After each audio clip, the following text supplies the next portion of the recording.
Ganesh Chaturthi. Ganesh Chaturthi alloy বলে আর গাট্টু চিংকি তার বন্ধুদের সাথে সোসাইটি গ্রাউন্ডে মণ্ডপ তৈরি করছিল। কিরে তাড়াতাড়ি কর, কালকেই তো গণেশ চতুর্থী, কালকেই তো বাপ্পা আসবে আর আমাদের বানানো মণ্ডপে বসবে, তাই তো মণ্ডপ এত সুন্দর করে সাজাতে হবে। চিংকি, তার আগে এইটা দেখো, পেপারের ফ্লাওয়ার কত সুন্দর দেখাচ্ছে না? আমি আর বান্টি মিশে একসঙ্গে বানিয়েছি। হ্যাঁ হ্যাঁ চিংকি, আমরা এটাকে মণ্ডপে সাজিয়ে দিই। হ্যাঁ হ্যাঁ গাট্টু আর বান্টি, দারুণ হয়েছে, যা ওটা ওখানে লাগিয়ে দে, খুব সুন্দর লাগবে।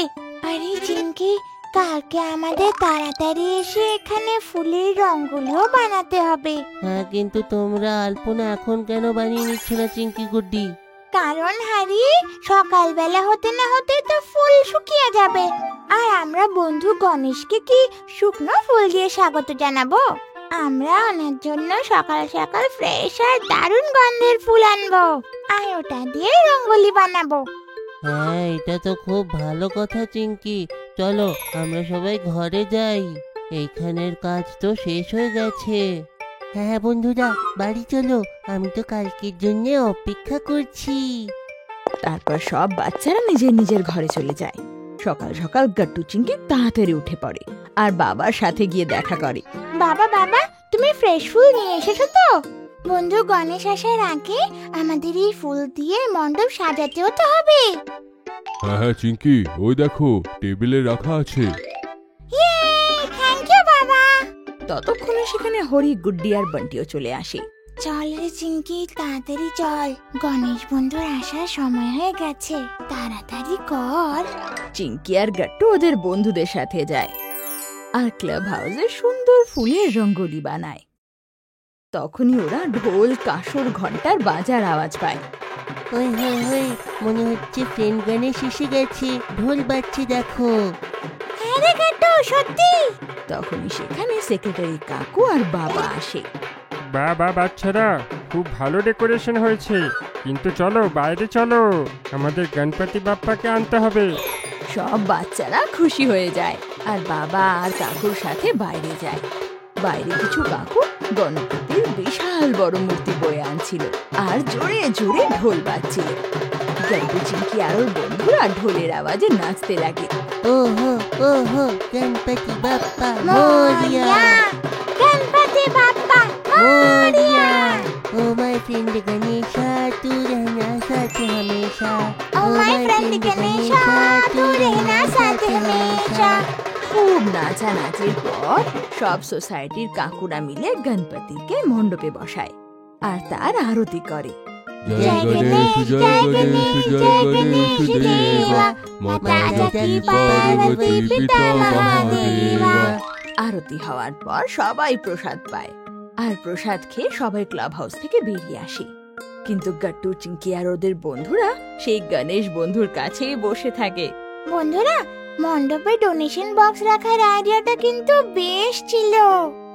আমার তো মনে হয় প্রথম দিনেই এতে প্রচুর টাকা জমা হয়ে যাবে।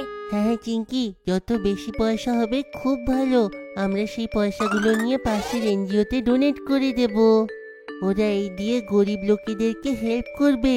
বাবা বলছিল আমরা খুব ভালো কাজ করেছি। হ্যাঁ গাট্টু চিংকি, ঠিক বলেছিস, চল এবার বাইরে যাই গ্রাউন্ডে খেলতে।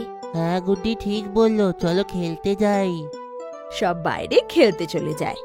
খেলতে খেলতে হঠাৎ গাট্টু চিংকির বল ক্লাব হাউসের বাইরে গিয়ে পড়ে। তো গাট্টু বল নিতে যায়, কিন্তু তখনই ওর নজর ক্লাব হাউসে পড়ে। আরে এ কি, ক্লাব হাউসের দরজা খোলা কি করে? যাওয়ার সময় তো আমরা বন্ধ করেছিলাম না। তখনই পেছন থেকে চিংকি আর বাকি বন্ধুরাও এসে পড়ে। কি হলো গাট্টু, বল পাওয়া যায়নি কি? বান্টি দেখো, ক্লাব হাউসের দরজা খোলা আর আমি ভেতর থেকে আওয়াজ পাচ্ছি, মনে হয় ভেতরে কেউ আছে, আমাদের চেক করা উচিত। সব বাচ্চারা উকি মেরে ক্লাব হাউসের ভেতরে দেখে তো অবাক হয়ে যায়। ভেতরে ডোনেশন বক্সের পাশে চোর দাঁড়িয়ে আরো ডোনেশন বক্স থেকে টাকা চুরি করছে। একে বন্ধুরা, এ তো আমাদের ডোনেশন বক্স থেকে পয়সা চুরি করছে, আমাদের এক্ষুনি গিয়ে তাকে আটকানো উচিত। এটা তো খুব খারাপ, কেউ বাপ্পার সামনে চুরি কি করে করতে পারে? চলো কি আটকাতে হবে। না না বন্ধুরা, আমরা এটা করতে পারবো না, আমরা সবাই ছোট। আমাদের চোরের সামনে যাওয়া উচিত নয়। এক কাজ করা হোক, আমি আর বান্টি এইখানে দাঁড়িয়ে তাকে দেখছি। আর চিঙ্কি, হারি, গুড্ডি, তোমরা তাড়াতাড়ি বাবার সেক্রেটারি আঙ্কেলকে ডেকে নিয়ে আসো, যাও। হ্যাঁ, আর যদি চোর পালানোর চেষ্টা করে তখন কি গাট্টু? তখন আমি আর বান্টি ক্লাব হাউসের দরজা বাইরের থেকে বন্ধ করে দেবো, যাও তাড়াতাড়ি। চিঙ্কি, হারি আর গুড্ডি তাড়াতাড়ি যায় আর কাকু আর বাবাকে ডেকে নিয়ে আসে। বাবা, সেক্রেটারি কাকু তাড়াতাড়ি চলো, ক্লাব হাউসে একটা চোর এসেছে আর আমাদের ডোনেশন বক্স থেকে টাকা চুরি করছে। কি চোর ক্লাব হাউসে? তাড়াতাড়ি আমাদের সেখানে যাওয়া উচিত, চলো। বাবা আর সেক্রেটারি কাকু গিয়ে দেখে যে গাট্টু আর বান্টি ক্লাব হাউসের বাইরে দাঁড়িয়ে পাহারা দিচ্ছে। বাবা আর কাকু তখনই ভেতরে যায় আর চোরকে ধরে ফেলে। পেছন থেকে সেখানে সোসাইটির বাকি লোকেরা এসে পড়ে। আরে কি হয়েছে? কি হয়েছেটা কি এখানে? এই চোরটা ডোনেশন বক্স থেকে চুরি করছিল। এটা কত ভুল কথা, আমরা এটা গরিবদেরকে দেওয়ার জন্য রেখেছি।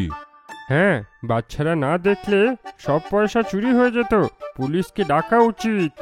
সেক্রেটারি কাকুর কথা শুনে সোসাইটির কিছু লোক পুলিশকেও কল করে। কিছুক্ষণের মধ্যে পুলিশ চলে আসে আর চোরকে ধরে নিজের সাথে নিয়ে যায়।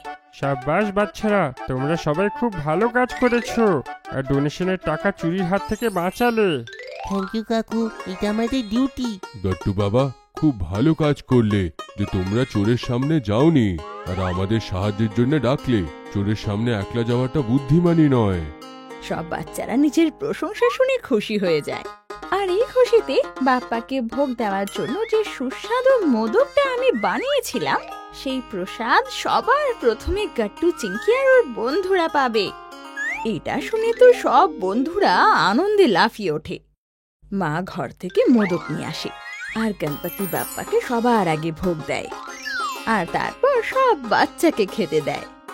আর এইভাবে গাট্টু চিঙ্কির জন্য এই গণেশ চতুর্থী আরো বেশি স্পেশাল হয়ে ওঠে।